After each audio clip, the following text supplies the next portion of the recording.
There's no doubt about it. Blaming the government for all our troubles is a great Canadian pastime. And I admit, I've been doing that for much of my natural life. But occasionally, the government gets the stick for something over which they have no control. And more often than not, when it happens, it's courtesy of Canada's all-knowing Auditor General, Sheila Fraser, who apparently has the power and the authority of the Pope, the Queen, and the Dalai Lama all wrapped up in one.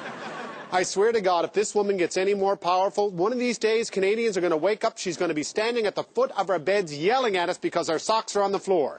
And she will no doubt call it some sort of crime against humanity.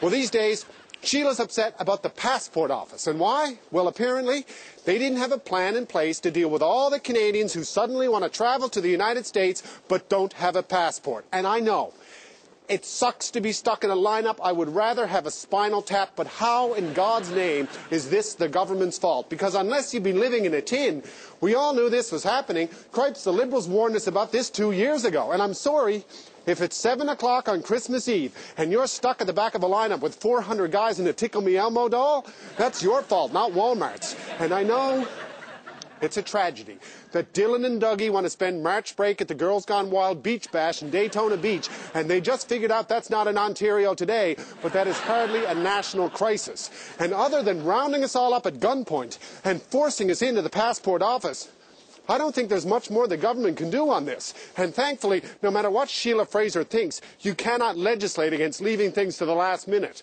which is a good thing. Otherwise, like most Canadians, I'd be in jail.